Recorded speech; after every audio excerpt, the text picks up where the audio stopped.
Sabe aquela sensação de estar meio parado, de não sair do lugar, seja na vida ou, para quem pensa nisso, na vida espiritual? Pois é, hoje a gente vai mergulhar numa análise que usa uma imagem muito simples para falar disso. A ideia de um cardápio espiritual. E a pergunta que guia essa análise é justamente essa: o que a gente está consumindo? Leite ou alimento sólido? À primeira vista parece uma coisa boba, né? Mas olha, essa escolha diz muito sobre até onde a gente consegue ir, sobre a profundidade que é possível alcançar. Para entender essa ideia a fundo, toda a nossa conversa aqui é baseada no estudo devocional que desenrola essa metáfora. É quase como um mapa, sabe? Um mapa que ajuda a gente a enxergar as fases e os desafios do amadurecimento espiritual. Bom, e de onde vem essa metáfora? Ela não surgiu do nada, não. A base de tudo isso está lá atrás, numa carta que o apóstolo Paulo escreveu para uma comunidade, a de Corinto. É a partir daí que todo o raciocínio do estudo é construído. Olha só o que diz o trecho principal. Paulo fala com todas as letras que deu leite para eles beberem, e não alimento sólido. Por quê? Porque eles ainda não podiam suportar. Essa palavra é a chave de tudo, suportar. O problema não era a falta de comida, mas a falta de estrutura para aguentar o peso dela. É uma declaração bem forte que prepara o palco para todo o resto da discussão. Ok, então o que seria esse leite e esse alimento sólido? O estudo explica de um jeito bem claro. Pensa no leite como o beabá, sabe? As verdades fundamentais, o básico para quem está começando. Já o alimento sólido, bom, aí são as questões mais profundas, os assuntos mais complexos, para quem já está mais maduro. E aqui vem um ponto central que o estudo deixa bem claro. O problema nunca é começar tomando leite. Claro que não, todo mundo começa pelo básico.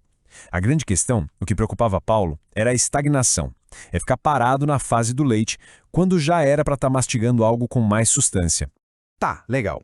Mas por que as pessoas ficam estagnadas? O que impede esse avanço? O estudo devocional aponta para uma barreira bem específica que o texto chama de carnalidade. Vamos ver direitinho o que isso quer dizer nesse contexto. E olha que interessante, a análise mostra que a comunidade de Corinto era cheia de gente talentosa, mas, ao mesmo tempo, o clima era de imaturidade total. Tinha briguinha, divisão, ciúme, competição. Eram justamente esses sintomas que mostravam que, olha, não dava. Eles não tinham estômago para digerir um alimento mais pesado. E aqui é super importante definir o que o estudo entende por carnal. Não é sobre ser alguém sem fé. Nada disso. A questão é ser um cristão que ainda vive, que ainda toma decisões com base em critérios humanos, sabe? Coisas como status, eu gosto mais desse, fulano é melhor que ciclano, em vez de seguir a direção do Espírito. O contraste fica bem claro, né? De um lado, uma vida guiada pelo Espírito que gera o quê? Unidade, humildade. Do outro, uma vida levada por impulsos humanos, que não tem jeito. Acaba em briga por status, em panelinha, em divisão. Era exatamente esse segundo jeito de viver que mantinha o pessoal preso no leite. E isso tudo leva a gente para o grande desafio. Como é que se sai disso? Como se supera essa infantilidade espiritual para poder avançar? O estudo também explora o que, na prática, nos prende nessa fase inicial. E a análise aponta para coisas bem concretas do dia a dia, tipo guardar mágoa, sabe? Ou aquela indisciplina para estudar a palavra. Uma vida de oração meio quando dá. E talvez o mais complicado de todos, não aceitar ser corrigido. O argumento do estudo é que são essas atitudes que deixam o nosso estômago espiritual fraco demais para digerir algo mais forte. Aí o estudo traz uma frase que, olha, vira o jogo. A ideia é a seguinte: o problema não é que Deus está escondendo o melhor. O problema é que o nosso coração, a nossa estrutura, talvez ainda não aguente o peso do que é mais profundo. Isso muda tudo, né? A responsabilidade vem pra gente. Beleza. Se o problema é a falta de capacidade, a pergunta óbvia é como a gente constrói essa capacidade. Então agora a gente entra na parte da solução, no caminho que o estudo aponta para a gente chegar na maturidade.